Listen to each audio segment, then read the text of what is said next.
옆 사람에게 한 번 더 인사하면 좋겠습니다. 행복한 사람이 행복한 세상을 만듭니다.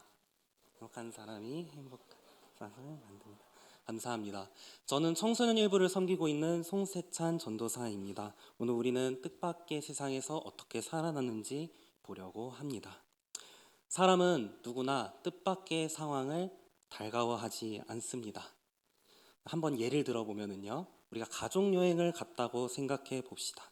몇 시 몇 분에 출발을 할 것이고 어디 맛집을 갈 것이고 밤에는 어떤 멋진 야경을 봐야겠다라고 계획을 다 짰습니다. 그리고 이제 이 가족 여행 날짜가 됐습니다. 이제 그 가족 여행을 가려고 했던 장소로 가려고 고속도로도 탔습니다. 그런데 만약 여러분의 배우자가 고속도로를 나가지 못한다면 어떨까요? 시간은 점점 밀려서 맛집은커녕 야경도 못 보게 된다면 그 상황은 무척 짜증나고 속상한 상황이 될 것입니다.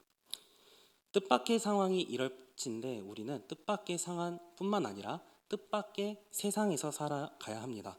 뜻밖의 세상이란 내 계획이 무너진 세상, 결과를 예측할 수 없는 세상에 살아간다는 것입니다. 좋아할 수 없는 세상입니다.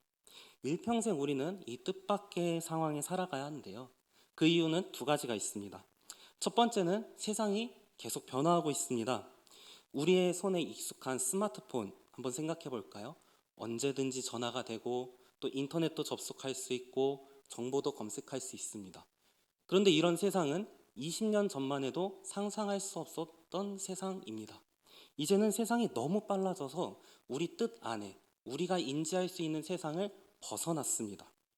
그리고 우리가 뜻밖의 세상에 평생 살아야 하는 두 번째 이유는 무엇이냐? 세상은 날마다 악해지고 있기 때문입니다. 죄로 오염된 세상은 날마다 하나님 뜻의 정반대로 나아갑니다. 그런데 우리 성도들은 하나님 뜻을 향하여 달려갑니다. 그러므로 우리는 언제나 하나님의 뜻 밖의 세상에 살게 된다는 것이죠. 그래서 우리는 무엇을 느끼게 되냐면 현실과 신앙의 간극을 느낍니다. 그럴 때 우리는 뜻밖의 세상에서 오늘의 말씀을 봐야 합니다. 오늘 본문을 다시 한번 읽어보면 좋겠는데요. 한 목소리로 같이 읽어볼까요? 시작! 사람이 마음으로 자기의 길을 계획할지라도 그의 걸음을 인도하시는 이는 여호와시니라. 아멘. 성경은 우리가 마음으로 뜻을 세워도 그 계획이 아니라 하나님의 인도하심이 언제나 함께하고 있다고 하고 있습니다. 하나님은 어떤 분이십니까? 우리가 알다시피 전지전능하신 분입니다. 말씀만으로 세상을 창조하신 분입니다. 누구보다도 우리를 잘 아시는 분입니다. 아무리 우리 인간의 계획과 마음을 벗어나는 세상도 하나님을 벗어날 수는 없습니다. 인간은 계획을 합니다. 그리고 어느 정도 결과를 추측하지만 결과는 모르죠. 그렇지만 하나님은 결과를 정하는 분이십니다. 때문에 우리가 뜻밖의 세상에서 살아남는 방법은 매우 간단합니다. 하나님을 신뢰하는 것이죠. 하나님의 인도하심을 신뢰하는 것입니다. 그래서 오늘 우리는요, 정확히는 하나님의 인도하심을 신뢰하는 그 태도를 보려고 합니다. 저는 오늘 성경의 세 가지 이야기를 가져왔는데요. 이로 말미암아 우리가 알려는 하나님을 신뢰하는 첫 번째 태도는 뜻밖의 방법을 받아들이는 것입니다. 이 태도는 베드로를 통해 배울 수 있겠습니다. 사도행전 11장의 사건인데요. 베드로가 예루살렘 교회에 고발을 당하게 됩니다. 왜 고발을 당하게 되냐면 할례를 행하지 않은 자들과 밥을 먹었기 때문입니다.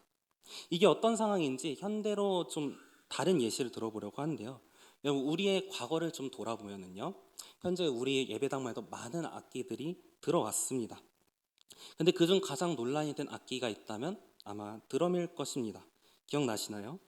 드럼이 처음 우리 한국 교회에 들어올 때 반응은 이게 가능한 일이냐? 말도 안 된다라는 반응이었습니다.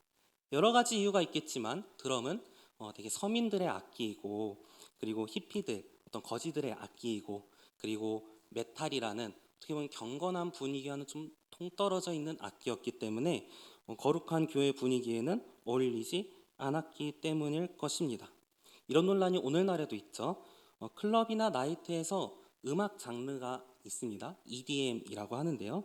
이런 EDM 장르를 활용해서 요즘 찬양이 쓰여지고 있습니다. 이런 어떤 장르의 변화, 찬양을 어떻게 클럽 노래를 가지고 찬양을 하나 불편할 수도 있을 것입니다. 왜냐하면 내가 알던 방법과 내 정서를 벗어난 뜻밖의 방법이기 때문입니다. 베드로가 고발을 당했던 것도 마찬가지입니다. 할례자인 유대인 입장에서 비할례자인 다른 민족들과 겸상한다는 것은 정서상 매우 불결했던 것이죠. 그러나 베드로는 사도행전 11장에서 자신이 본 환상을 설명하며 17절에서 이렇게 말을 합니다. 한번 같이 읽어보면 좋겠습니다. 시작. 그런즉 하나님이 우리가 주 예수 그리스도를 믿을 때 주신 것과 같은 선물을 그들에게도 주셨으니 내가 누구에게 하나님을 능히 맡겠느냐 하더라. 아멘. 여러분, 방법과 수단 모두 하나님의 것입니다. 베드로는 한 믿음을 공유하기 위해 자신에게도 뜻밖의 방법임에도 비할례자들과 함께 밥을 먹었습니다. 베드로에게도 뜻밖의 상황이었습니다. 그래서 다른 본문을 보면 바울에게 책망을 당하기도 합니다. 하지만 결론적으로 베드로는 뜻밖의 방법임에도 합력하기 위해 한 교회 되기 위해 비할례자들과의 식사를 감행하는 것이죠. 오늘날 우리들은 여러 가지 방법들을 수용할 때에 이런 부분들을 생각해 봐야 됩니다. 방법의 그 근원이나 아니면 우리들의 정서가 아니라 그것이 현재 어떻게 사용할 수 있는가, 우리들의 방법을 다양하게 고민해 봐야 됩니다. 저는 청소년 일부를 섬기고 있지만 동시에 멀티미디어 사역부의 부를 담당하기도 하고 있습니다. 지금 우리가 예배를 드리면서 보고 있는 음향, 조명, 영상, 자막, 카메라 등을 관리하고 있죠. 근데 이 멀티미디어를 보면은요, 그 근원을 보면 조금은 나쁘끄럽습니다. 왜냐하면은 이 멀티미디어는 포르노 산업에서 개발이 이게 급진적으로 이루어졌기 때문입니다. 더 명확한 음란과 더 명확한 실제적인 음란함을 보기 위해서 멀티미디어가 개발이 됐다는 것이죠. 하지만 우리가 이 멀티미디어를 쓰고 있다고 해서 우리가 포르노 산업을 떠올릴 수 있던가요? 이제 그렇지 않습니다. 또 드럼을 이야기했는데 우리가 드럼 소리를 들으며 거지들의 악기다라고 생각하나요? 그렇지 않습니다. 방법이라는 것은 하나님께 달려 있다면 우리는 방법에 대해서 좀 더 자유로울 수 있겠습니다. 드럼이 들어오고 나서 좋고 나쁨을 떠나서 실제로 미래 세대의 많은 아이들이 사역을 경험하게 됐었습니다. 저만 해도 그것을 경험했던 세대이기도 하고요. 방법은 복음을 전할 때 믿기입니다. 우리가 하나님의 인도하심을 신뢰할 때 그 믿기를 너무 연연하지 않고 우리가 오직 하나님께 영광 돌리기 위해 방법을 고민해봐도 좋겠습니다. 고린도전서 10장 31절은 이렇게 말합니다. 그런즉 너희가 먹든지 마시든지 무엇을 하든지 다 하나님의 영광을 위하여 하라. 이 말씀을 신뢰함으로 방법에 매이지 않는 우리가 되길 바랍니다. 오직 하나님의 영광을 보이기 위해 변화를 받아들일 때도 필요합니다. 하나님의 인도하심을 신뢰하는 자의 첫 번째 태도는 뜻밖의 방법을 받아들이는 태도입니다. 이 태도는 나의 마음에서 비롯된 계획을 초월하여 나의 정서를 초월하여 일하시는 하나님을 믿을 때 가능한 태도입니다. 이제 두 번째 태도를 보면 좋겠는데요. 두 번째 태도 한번 같이 읽어볼까요? 시작. 뜻밖의 본질을 거부하는 것입니다. 방금은 다 수용해야 될 것 같은데 이번엔 거부를 말하고 있습니다. 첫 번째 태도는 방법에 대해 이야기했다면 두 번째 태도의 핵심은 본질입니다. 그릇이 있다면 그 안에 무엇이 담기는가를 보자라는 것이죠. 이 부분을 보려면은 아마 모세의 이야기를 끌어와야겠습니다. 장면을 이번엔 출애굽기로 옮겨보겠습니다.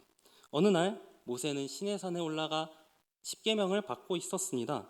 근데 하나님이 십계명을 받고 있는 모세에게 말씀하시기 이스라엘 백성들을 다 멸절시키고 다시 시작하겠다고 하시는 거죠.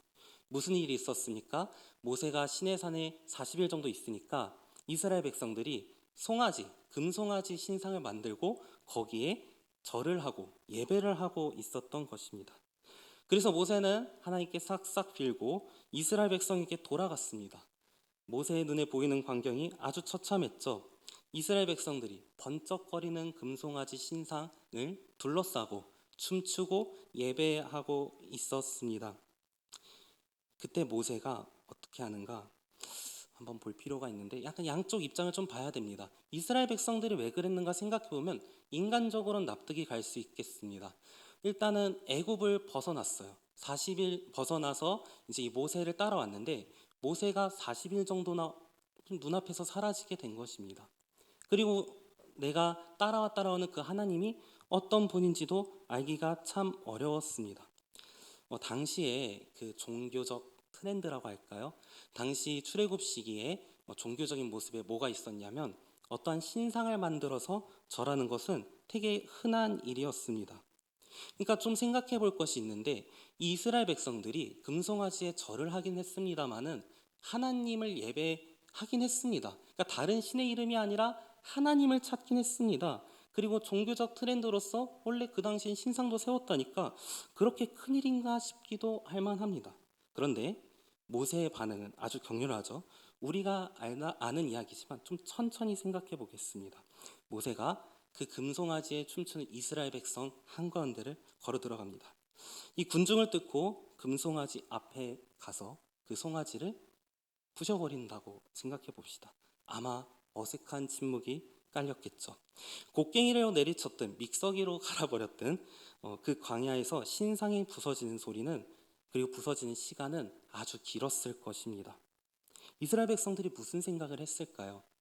모세는 그 금송아지 가루들을 물에 뿌려서 이젠 이스라엘 백성에게 마시라고 합니다. 이런 모세, 이스라엘 백성들 입장에서는 어떻게 보면 억울해 보였을 수 있겠습니다. 왜 이렇게 모세는 격렬했는가? 그 이유는 되게 간단합니다. 하나님이 하지 말라고 하셨던 일이기 때문이죠. 출애굽기 20장 4절에서 5절에서는요, 분명히 하나님께서 어떠한 형상을 만들어서 절하지 말라고 하셨습니다. 하나님은 스스로를 질투 하나님이라고 말씀하시면서 하지 말라고 하신 것을 이스라엘 백성들은 했던 것입니다. 아주 간단합니다. 당시 트렌드가 어땠고 유행이 어땠고 중요하지 않습니다. 본질적인 하나님의 말씀이 하지 말라고 했기 때문에 하지 않았어야 했는데, 근데 이스라엘 백성들이 했기 때문에 문제인 것이죠. 첫 번째 태도에서 방법은 얼마든지 바뀔 수 있습니다. 왜 그렇습니까? 그 방법을 고민할 땐 내 생각에서 비롯되기 때문입니다. 그런데 우리들의 본질은 바뀔 수 없습니다. 왜 그렇습니까? 그것은 하나님의 말씀에서 비롯되기 때문입니다. 이스라엘 백성들은 본질을 놓쳤습니다. 그래서 이 금송아지를 만들 때요, 뭐라고 말을 하냐면요, 32장 1절을 보면은요, 우리들을 위해서 신을 만들라라고 말을 하는데요, 정확히는 복수형으로 신들에 대해서 이야기를 하고 있습니다. 그러니까 이스라엘 백성들이 한 말을 좀 더 명확히 말하자면, 우리를 위하여 여러 신들 중에 우리를 인도한 신을 만들라라고 말하는 것이죠. 그러니까 이스라엘 백성들은 애초에 복수형으로서 신들로서 유일하신 하나님을 생각하는 것이 아니라, 유일하신 여호와를 생각하는 것이 아니라 신들 중 엘로힘 중 하나, 그냥 신들 중 하나를 찾고 있던 것이죠. 하나님의 뜻과 달랐습니다. 본질이 왜곡됐던 것입니다. 우리가 하나님을 신뢰한다는 것은 양쪽에 발을 걸칠 수 있는 것이 아니라 오롯이 하나님께 의존하는 것입니다. 하나님의 편에 서는 것입니다. 세상도 따라가고 말씀도 따라갈 수 있는 것이 아니라 말씀으로 결단해야 되는 문제인 것입니다. 이런 일들은 현대에도 많이 일어납니다. 좀 제 이야기를 해야 될 것 같은데요. 제가 한때 청소년 선교단체에 있었습니다. 그래서 제가 출석했던 교회도 아니지만요, 이 청소년 선교단체를 통해서 어떤 장로님 그러니까 장로님 아들을 알았어요. 저보다 1살 어렸는데요. 같은 교회는 아니니까 간간히 연락을 했는데, 어느 날 연락을 했더니 교회를 출석하지 않고 있다는 것입니다. 그래서 왜 출석을 하지 않고 있냐, 호되게 혼냈는데, 이야기를 들어보니까 아버지가 장로님이라고 했잖아요. 그런데 아버지가 너는 나중에 하나님께 쓰임받기 위해 지금 공부해야 된다. 틀린 말 아니죠. 그런데 뭐라고 합니까? 그러니까 교회 출석할 시간에도 학원 가야 된다 라고 했던 것입니다. 당시 저는 상당히 충격적이었습니다. 왜냐하면 저와 제 친구들이 좀 있는데요. 저희들은 고3 20살 때도 교회 사역에 전념했습니다. 공부를 안 한 건 아닙니다. 공부도 열심히 하고 주일 성수도 지켰습니다. 물론 대학을 갈 때 좀 어렵긴 했는데요. 그런데 이렇게 열심히 사역을 하고 그 다음에 이 동생을 봤는데 이 동생은 공부하겠다고 하니까 참 기분이 묘했죠. 자, 지금 10년 정도가 더 지났는데요. 어떻게 됐을까요? 저와 제 친구들은요, 교회를 지켰습니다. 그리고 이제 결혼한 친구도 있어요. 그리고 그 어떤 믿음의 기세를 이어가서 지금 교회에서 주요한 사역들을 전념하고 있습니다. 그런데 제가 말한 이 동생, 교회로 돌아오는데 10년이 걸렸습니다. 이 세월의 간극이 생기니까 어떻냐면요. 웬만한 어떤 저와 제 친구들은 웬만한 어떤 문제가 일어나도 그렇게 흔들리지 않습니다. 이런 미풍에 흔들리지 않는 거죠. 근데 10년이나 교회를 떠난 이 친구는 작은 미풍에도 너무나도 크게 흔들립니다. 너무나도 쉽게 또다시 교회를 떠나려고 해서 자주 연락을 하고 있습니다. 지나간 세월은 돌이킬 수 없기에 참 그 친구가 안타깝습니다. 여러분, 하나님의 말씀을 벗어나는 세상은 단호하게 뿌리치시기 바랍니다. 뜻밖의 세상에서 살아남는 두 번째 태도는 뜻밖의 본질을 거부하는 것입니다. 이 태도는 다른 모든 본질보다 여호와 하나님 한 분만이 참된 진리임을 신뢰할 때 보일 수 있는 태도입니다. 뜻밖의 세상에서 살아남기에 우리가 지금까지 두 가지를 배웠습니다. 첫 번째를 요약하면요. 내 뜻이 기준이라면 방법도 바꿀 수 있다. 자, 두 번째 방법은요. 하나님이 기준이시라면 그 본질은 바뀌어서는 안 된다입니다. 사실 여기까지는 되게 이해하기 쉬운 태도입니다. 자, 그런데 모든 문제가 무 자르듯이 받아들여라. 그러니까 방법을 바꿔라. 받아들여라. 또 다른 방편으로 거부해라. 받아들이지 말라. 이렇게 무 자르듯이 딱딱 나뉜다면 정말 좋겠지만 우리의 신앙의 문제들은 때로는 어렵습니다.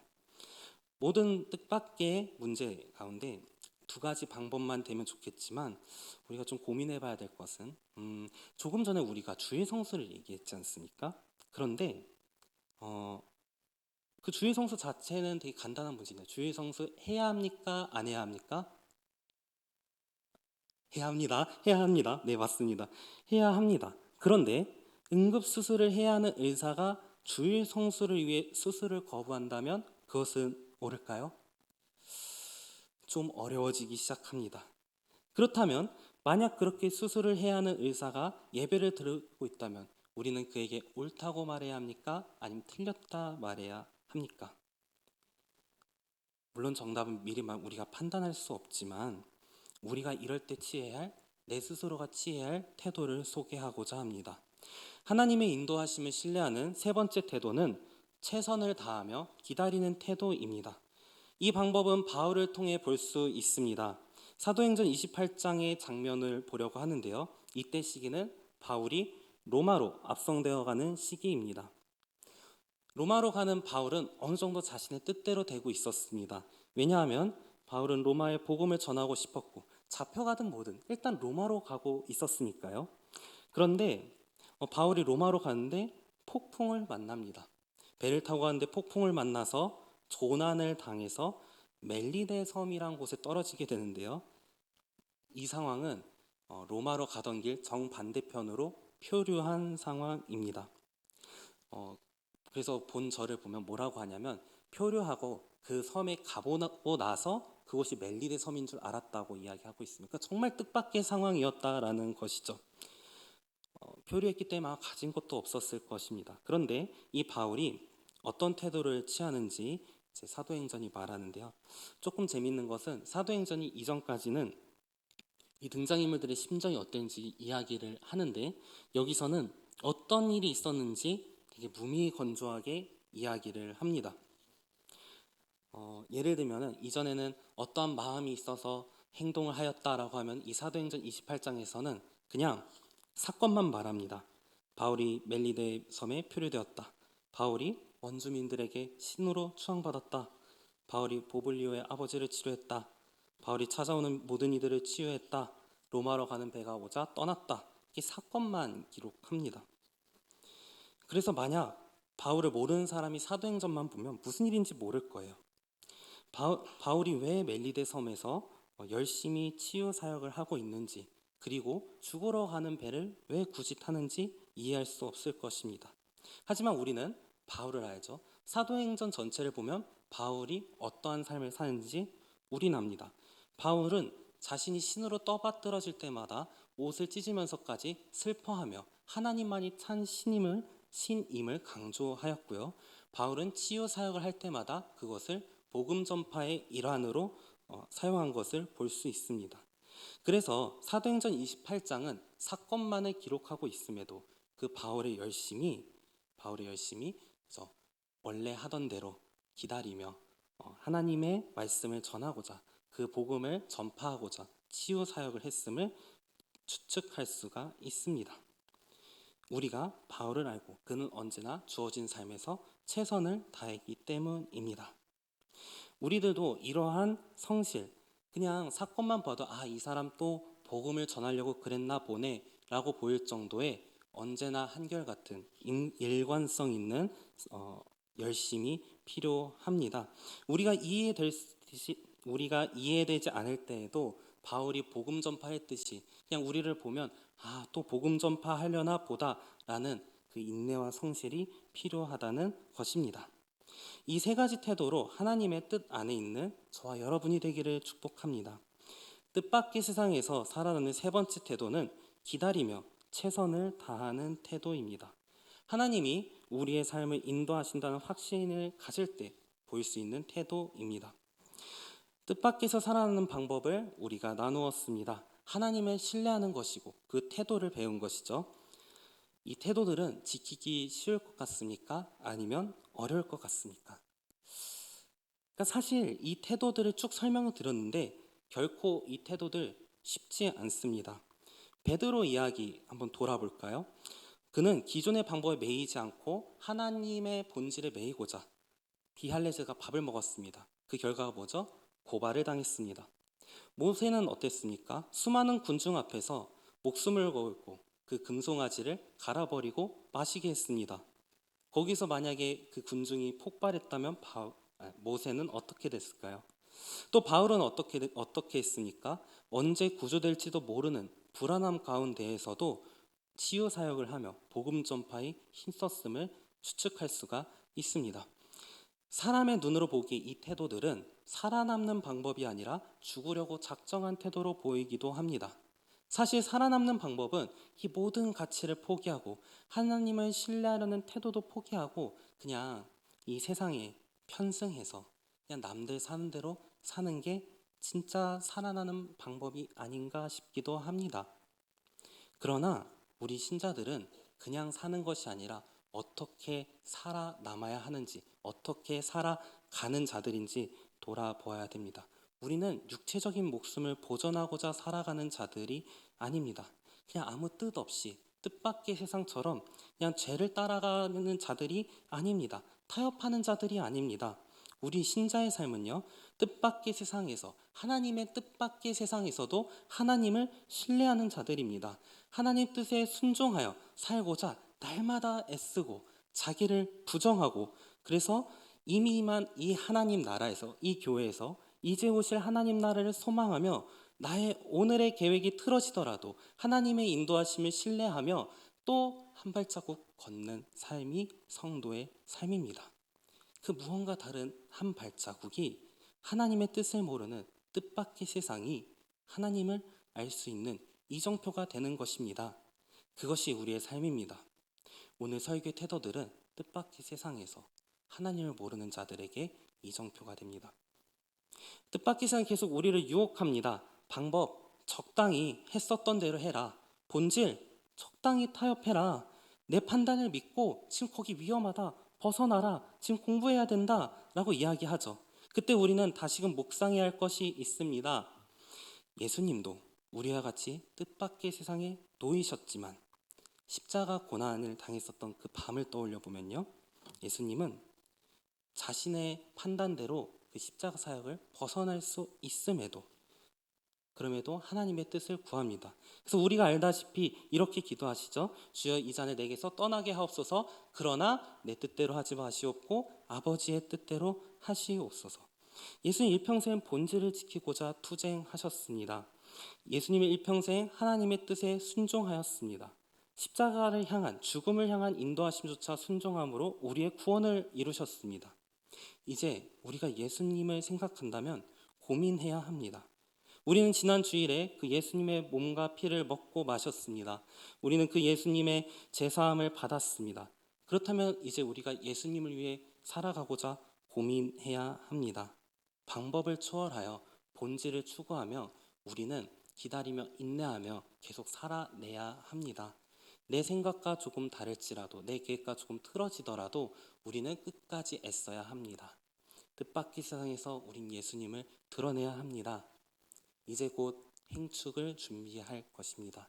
또 우리는 행축으로 예수님을 모르는 자들에게 예수님을 소개할 것입니다. 우리가 우리의 길을 계획할지라도 우리의 행복한 베들레헴 교회를 이끄신 분은 여호와 하나님이시니 우리가 이 뜻밖의 세상에서 예수님을 드러내는 자들로 살아가길 소망합니다. 우리 그것을 소망하면서 원하고 바라고 기도합니다. 함께 찬양했으면 좋겠습니다.